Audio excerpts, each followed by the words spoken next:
உலகலாமணந்து போதற்கரியவன் நிலவுலாவிய நீர்மலிவேணியன் அலகையில் சோதியன் நம்பலத்து ஆடுவான் மலர் சிலம்படி வாழ்த்தி வணங்குவான். சேக்கிழார் பெரிய புராணத்துள் கண்ட அடியவர்கள் வரிசையில் ஒருவராக விளங்கக்கூடிய திருநீலகண்ட நாயனாருடைய புராணம் பக்தி சுவையை காட்டுவதோடு மட்டுமே அமையாமல் சமூக பிரச்சனையை பற்றியும் பேசக்கூடிய ஒரு வரலாறாக அமைந்திருப்பது நம்முடைய கவனத்தில் கொள்ள வேண்டிய ஒன்றாகும். திருநீலகண்ட நாயனார் அடியவர் வரிசையில் ஒருவராக நின்று இந்த உலகத்திலே ஒரு மனிதன் ஏதேனும் ஒரு தீய பழக்கத்துக்கு ஆட்பட்டு விட்டால் அதனின்றும் கரையேறுவதற்கு என்ன வழி என்ற ஒரு சமூக சிக்கலை தீர்க்கக்கூடிய விடையளிக்கக்கூடியவராகவும் விளங்குகிறார் என்று எண்ணி அவர் வரலாற்றை மிக ஆழமாக நாம் உணர வேண்டும். எல்லாம் வல்ல நடராஜமூர்த்தி எழுந்தருளி இருக்கின்ற தில்லை என்னும் சிதம்பரத்திலே வாழ்ந்தவர் திருநீலகண்டர். அவர் வேட்கோவர் குலத்திலே பிறந்தவர். வேட்கோவர் என்றால் பானை சட்டி முதலானவற்றை செய்யக்கூடிய குலாளர் என்றும் கொயவனார் என்றும் போற்றப் பெறுகின்ற குலத்திலே பிறந்தவர். அவருக்கு வாணிகமும் அதுதான். பானை சட்டி முதலானவற்றை செய்வது, அவற்றை மற்றவருக்கு வழங்கக்கூடிய வணிகத்தை மேற்கொண்டிருந்தவர். அந்த திருநீலகண்டரிடத்தில் அமைந்திருந்த குணங்கள் பலவும் அற்புதமான குணங்கள். வேதியர் தில்லை மூதூர் வேட்கோவர் குலத்திலே பிறந்த திருநீலகண்டர் நாள் தவறினாலும் நடராஜமூர்த்தியை வணங்க தவறாதவர். மாது ஒரு பாகம் நோக்கி மல்கு சிற்றம்பலத்தை வைகும் ஆதியும் முடிவும் இல்லாத அற்புத தனி கூத்தாடும் நாதனார் நடராஜமூர்த்தியினுடைய திருவடிகளை தினந்தோறும் சென்று வணங்குகின்றவர். அவர் செய்யும் வாணிபத்தில் பொய் என்பதே கிடையாது. வாணிபத்துக்குள்ள அறம் என்னவோ அந்த அறத்தை பின்பற்றியே தன்னுடைய வாணிபத்தை மேற்கொண்டவர். பொய் கடிந்து அறத்தின் வாழ்ந்தவர்.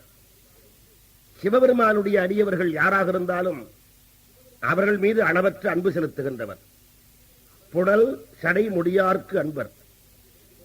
தன்னால் மெய்யடியார்களுக்கு என்ன என்ன செய்ய முடியுமோ அப்பேற்பட்ட பணிகளை எல்லாம் செய்ய வேண்டும் என்ற விருப்பம் கொண்டவர். மெய் அடியார்களுக்கு ஆன பணி செய்யும் விருப்பில் நின்றவர். உலகத்தார் போற்றக்கூடிய பெருமைகள் பலவற்றையும் பெற்றிருக்கிறவர்.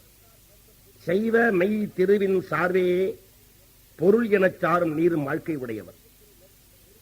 அப்பேற்பட்டவர் தன்னுடைய வணிகத்திலே மேற்கொண்டிருக்கின்ற, அதாவது பானை சட்டி முதலானவற்றை செய்துவிட்டு அந்த வாணிபத்தை மேற்கொண்டிருக்கிற நிலையில் தனக்கு வரக்கூடிய ஊதியம் என்னவோ தன்னுடைய வாழ்க்கையினுடைய தேவைக்கு போக மிகுந்திருக்கக்கூடிய ஊதியம் என்னவோ அவற்றிலே மண்ணினால் திருவோடு செய்து அடியவர்கள் அனைவருக்கும் இலவசமாக வழங்குகின்றவர். அவரால் ஆன பணி, அவருடைய வாழ்க்கையில் அமைந்திருக்கின்ற தொழில் என்னவோ அந்த தொழிலில் வரக்கூடிய ஊதியத்தை கூட தான் எடுத்துக் கொள்ளாமல் அதனாலே மண் ஓடுகளை செய்து அடியவர்களுக்கு இலவசமாக வழங்கக்கூடியவர். அளவிலா மறைவில் வாழ்க்கை மட்கலம் அமுதுக்கு ஆக்கி வளர் இளம் திங்கட்கண்ணி மன்றுளார் அடியார்க்கு எல்லாம் உளமகள் சிறப்பின் மிக்க ஓடு அளித்து ஒழுகுவது என்பதை தன்னுடைய தொண்டாக மேற்கொண்டவர். திருவோடுகளை செய்து சிவனடியார்களுக்கு இலவசமாக வழங்கக்கூடியவர். இவ்வளவு அற்புதமான குணங்களை பெற்றிருக்கின்றவர் திருநீலகண்டர். நடராஜமூர்த்தியை நாள்தோறும் வணங்குகிறவர், பொய்யில்லாத வாணிபத்தை செய்கின்றவர், சைவ மைத்திருவே சார்பு என்ற வாழ்க்கையுடையவர். இப்பேற்பட்ட அற்புதமான குணங்களை கொண்டிருக்கின்ற திருநீலகண்டரிடத்திலே இளமை காலத்திலே ஒரு குறை இருந்தது. அது என்ன என்றால், தனக்கு அருமையான ஒரு மனைவி அமைந்திருந்தும் கூட பிற பெண்களையும் நாடக்கூடிய ஒரு இயல்பு அவரிடத்தில் அமைந்துவிட்டது. இளமை மீதூர இன்பத்துறையில் எளியரானார் என்று மிக நாகரீகமாக சேக்கிழார் பெரிய புராணத்திலே குறிப்பிட்டார். இளமை காலத்தில் தனக்கு அரிய மனைவி அமைந்திருந்தும் கூட பிற பெண்களையும் விரும்பக்கூடிய ஒரு இயல்பு அவர்பால் அமைந்துவிட்டது. இது ஒரு குறை. அவர்பால் இருந்த நிறைகள் எல்லாவற்றையும் எண்ணி பார்த்து இந்த குறையையும் நாம் எண்ணி பார்க்க வேண்டும். நடராஜமூர்த்தியை வணங்குவதும் சிவனடியார்களுக்கு தொண்டு செய்வதும் இலவசமாகவே அடியவர்களுக்கு ஓடு அளித்து ஒழுக வேண்டும் என்கின்ற தொண்டினை மேற்கொண்டிருக்கக்கூடிய சிறப்பை பெற்றவரும், இப்பேற்பட்ட நெறிகள் பலவற்றை பெற்றிருந்த அவரிடத்திலே இளமை மீதூர இளமையான காலத்திலே இன்பத்துறையில் எளியராக மாறிவிட்டார் என்றால் தன்னுடைய மனைவியையும் நீங்கி பிற பெண்களையும் விரும்பக்கூடிய ஒரு இயல்பு அவரிடத்திலே இருந்துவிட்டது. அந்த திருநீலகண்டர் என்கின்ற பெயர் அவருக்கு எப்படி அமைந்தது என்பது மிக ஆச்சரியமான ஒன்று. அவருக்கு இயற்கையான பெயர் என்ன என்பது இன்று வரைக்கும் யாருக்கும் தெரியாது.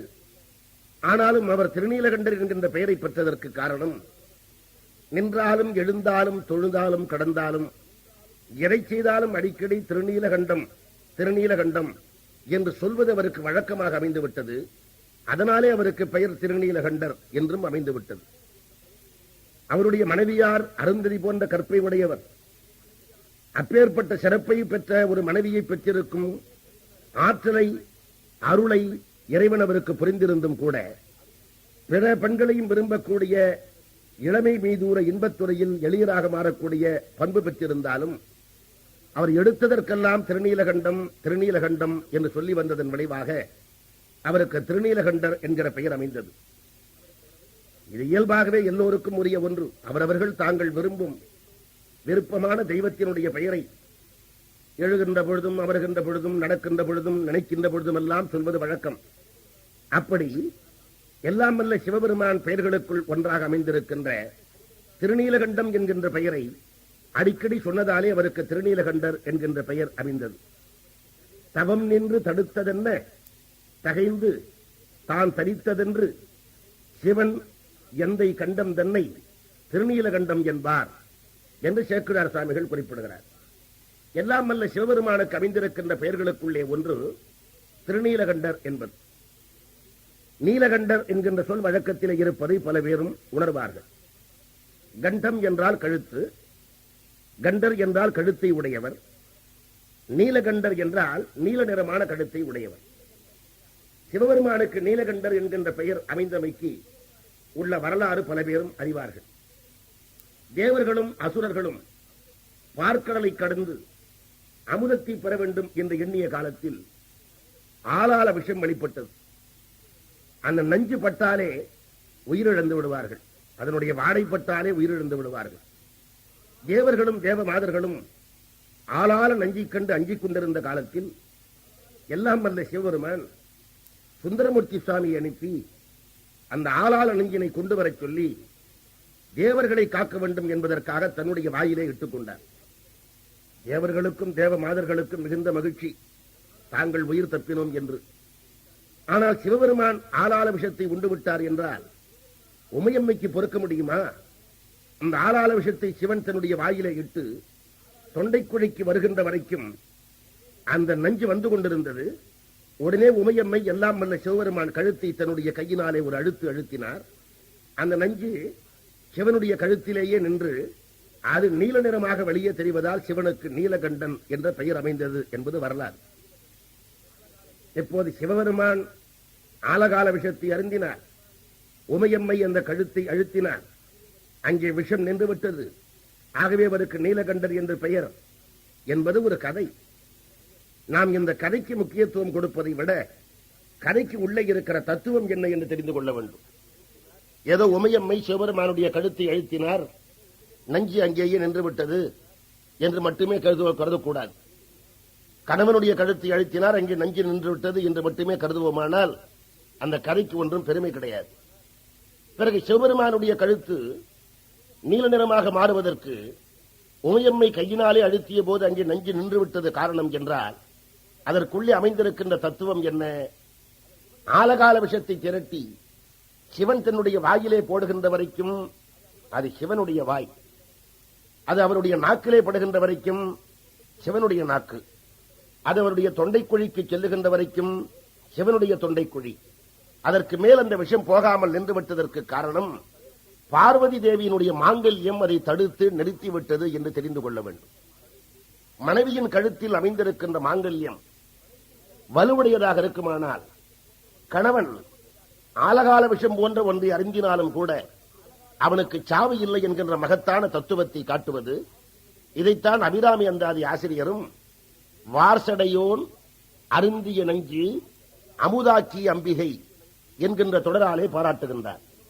ஆகவே எல்லாம் வல்ல சிவபெருமான் உலக உயிர்களெல்லாம் வாழ வேண்டும் என்பதற்காக கருணை அடிப்படையில் அந்த விஷத்தை உண்டதால் அப்பேற்பட்ட கருணையின் நாயகனுடைய பெயரை சொல்வது தனக்கு ஒரு வழக்கமாக இருக்க வேண்டும் என்பதால் இவர் நின்றாலும் எழுந்தாலும் அமர்ந்தாலும் திருநீலகண்டம் திருநீலகண்டம் என்று அந்த சொல்லையே தெய்வமாக வழிபட்டு வந்தார் என்று உணர வேண்டும்.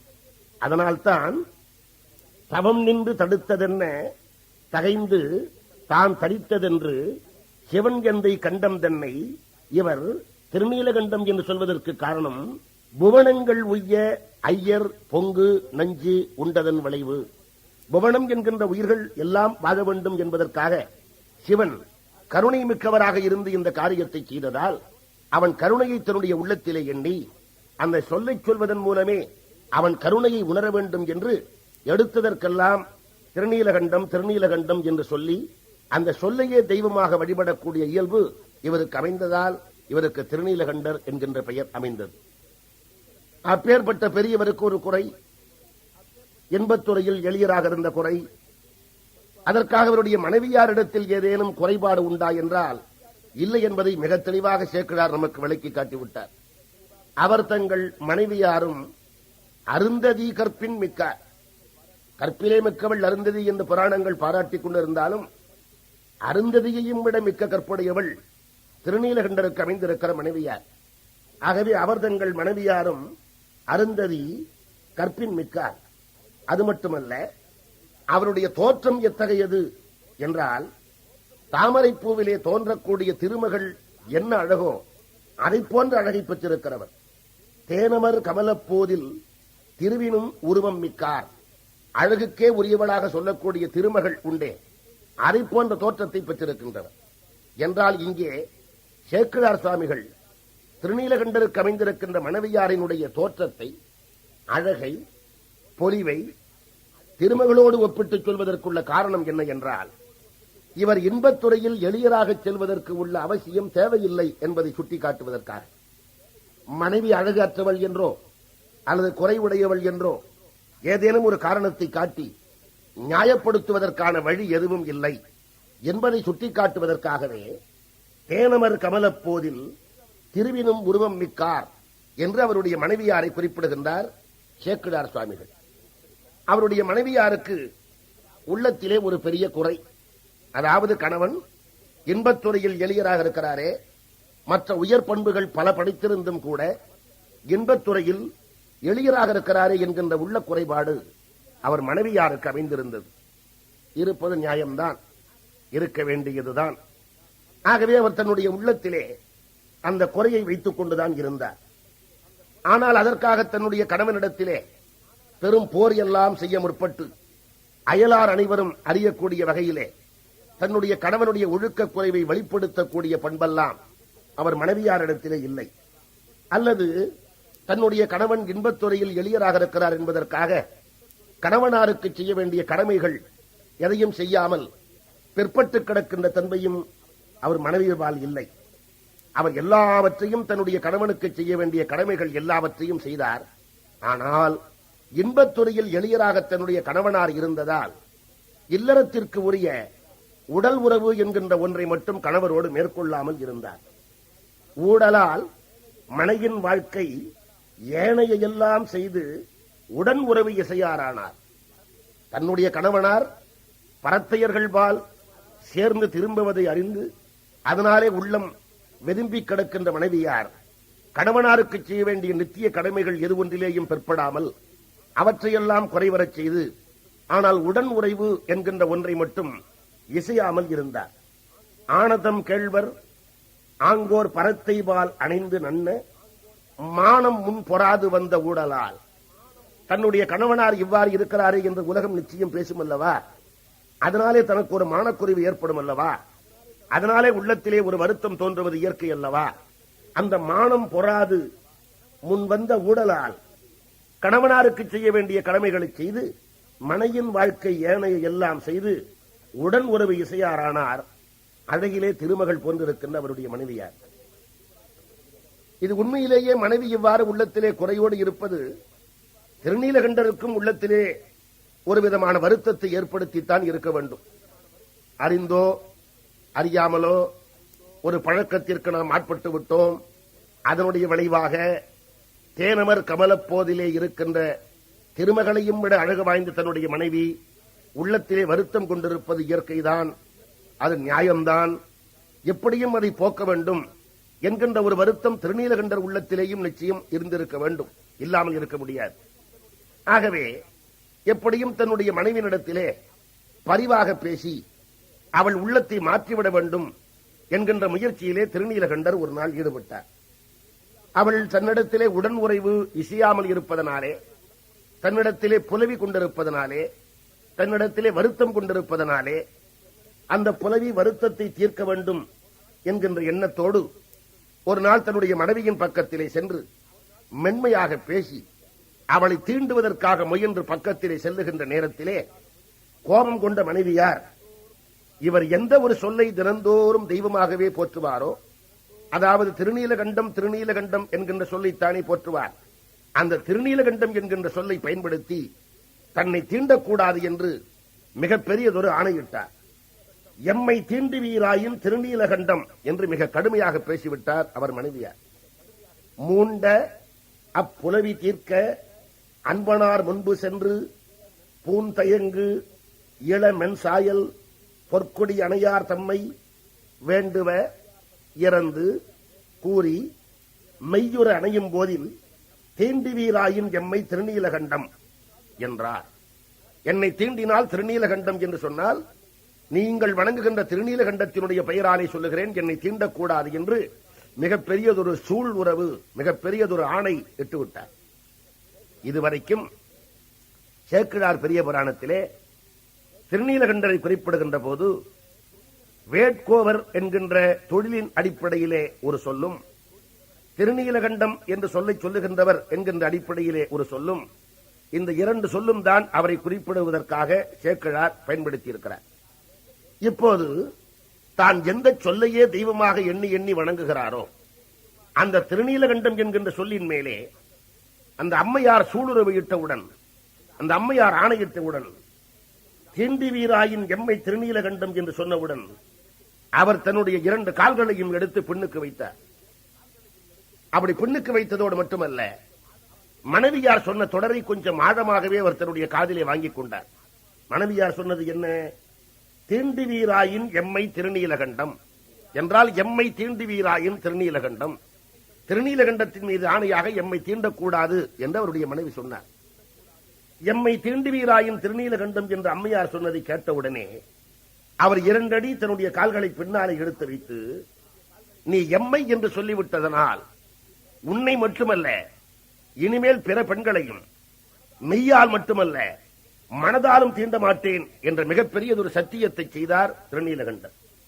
ஆதியார் நீலகண்டத்து அளவு தாம் கொண்ட ஆர்வம் பேதியா ஆணை கேட்டே பெரியவர் பயிர்ந்து நீங்கி ஏதிலார் போல நோக்கி எம்மை என்றதனால் மற்றை மாதரார் தமையும் எந்தன் மனத்தினும் தீண்டேன் என்றார். இங்கே திருநீலகண்டர் தன்னுடைய மனைவியை கோபத்தை தீர்க்க வேண்டும் என்று அவளை தீண்ட பக்கத்திலே செல்லுகின்ற போது அந்த அம்மையார் தீண்டுவீராயின் எம்மை திருநீலகண்டம் என்று சொன்னார். அந்த அம்மையார் எம்மை திருநீலகண்டம் என்று சொன்னவுடன், எம்மை என்று சொன்னால் அது பன்மை. பெண்கள் பல பேரை குறித்து ஒரு பெண் குறிப்பாளானால் எம்மை என்று குறிக்கின்ற பன்மை சொல்லின் அடிப்படையில் எம்மை திருநீலகண்டம் என்று அந்த அம்மையார் சொன்னதாக இவர் எண்ணிக்கொண்டு எம்மை என்று சொன்னதனால் பிற மாதரார்த்தமையும் மனதினும் தீண்டேன் என்று ஒரு பெரிய சபதம் செய்து கொண்டார். இங்கே எம்மை என்ற சொல்லுக்குள்ளே ஒரு ஆழமான கருத்து அமைந்திருக்கிறது. தீண்டி வீராயின் எம்மை திருநீலகண்டம் என்று அந்த அம்மையார் சொல்லுகின்ற பொழுது எம்மை என்பதை இந்த பன்மையாக சொன்னோமே அந்த பொருளில் அந்த அம்மையார் பயன்படுத்தவில்லை. பொதுவாக நாம் பேசிக் கொண்டிருக்கிற போது நாங்கள், எங்கள், எம்மை என்று மரியாதை பன்மையாக சொல்லை பயன்படுத்துவது வழக்கம். அந்த அம்மையாரை பொறுத்த வரைக்கும் தன்னை தீண்டக்கூடாது என்பதைத்தான் சொல்ல வந்தார். ஆனால் பொதுவாக பேசுகின்ற வழக்கத்திலே எம்மை என்று சொல்லக்கூடிய சொல்லை பயன்படுத்தி எம்மை தீண்டுவீராயின் திருநீலகண்டம் என்று அந்த அம்மையார் சொல்லிவிட்டார். ஆனால் அந்த அம்மையாருக்கு பிற பெண்களையும் சேர்த்து என்னையும் நீங்கள் தீண்டக்கூடாது என்று சொல்ல வேண்டும் என்பதெல்லாம் அங்கே கருத்து அல்ல. என்னை தீண்டக்கூடாது என்பதைத்தான் தீண்டுவீராயின் எம்மை திருநீலகண்டம் என்று மரியாதை பன்மையினுடைய அடிப்படையிலே எம்மை என்ற சொல்லை பயன்படுத்தினார். ஆனால் அதை எப்படி எடுத்துக்கொண்டார் திருநீலகண்டர்? தன்மை பன்மையாக எடுத்துக்கொண்டு விட்டார். அதாவது தன்னையும் உள்ளிட்ட பிற பெண்களையும் சேர்ந்து எம்மை என்று தன்னுடைய மனைவி சொல்வதாக எண்ணிக்கொண்டு எம்மை என்றதனால் பிற மாதரார்த்தமையும் மனதிலும் தீண்டேன் என்று அவர் ஒரு பெரிய சபதத்தை செய்தார். இந்த எம்மை என்ற சொல் இரண்டு பேருக்கு இடையில் எவ்வாறு பொருள் கொள்ளப்பட்டிருக்கிறது என்பதை எண்ணி பார்த்தால் நாம் கொஞ்சம் வியந்துதான் தீர வேண்டும். அதை விளங்கிக் கொள்ள ஒரு உதாரணம் காண்போம். என்னை ஒரு நண்பர் அழைக்கிறார். நாளைய தினம் என்னுடைய வீட்டுக்கு வந்து நீங்கள் உணவு கொள்ள வேண்டும் என்று. இப்பொழுது அவர் பயன்படுத்துகிற வார்த்தை நாளைய தினம் என்னுடைய வீட்டுக்கு வந்து என்று.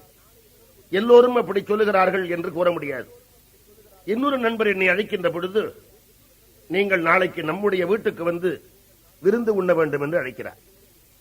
நான் அவருடைய வீட்டுக்கு விருந்துக்கு போய் விருந்து உண்பதற்கு முன்பாக உங்களுடைய வீட்டு பத்திரத்தை கொண்டு வாருங்கள் என்று சொல்லுகிறேன்.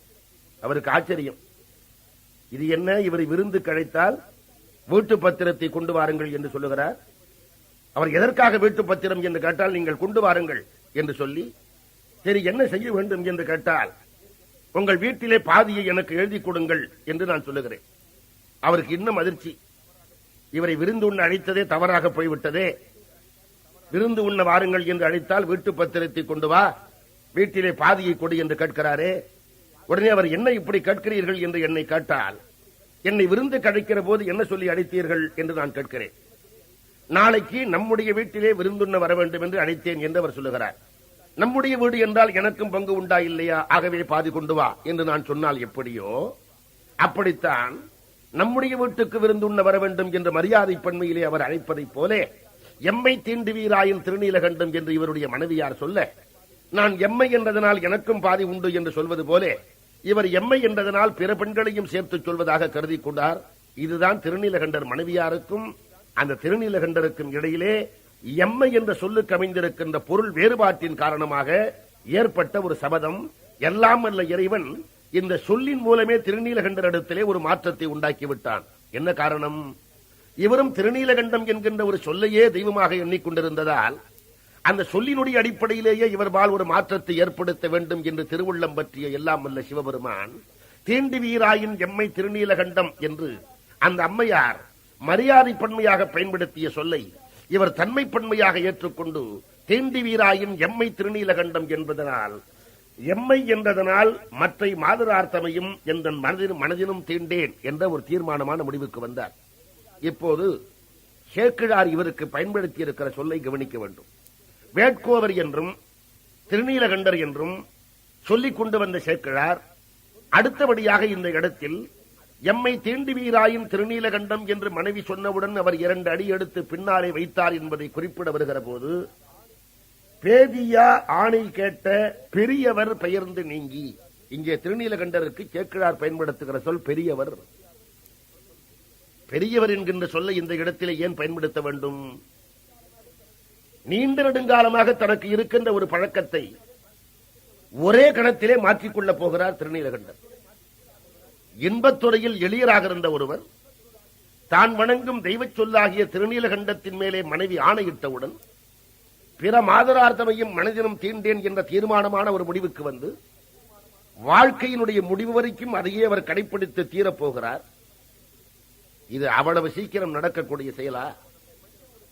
இந்த உலகத்திலே மனிதன் ஒரு பழக்கத்துக்கு ஆட்பட்டு விட்டான் என்று சொன்னால் அந்த பழக்கத்திலே இருந்து அவன் விடுபடுவது என்பது அவ்வளவு எளிதான செயல் அல்ல.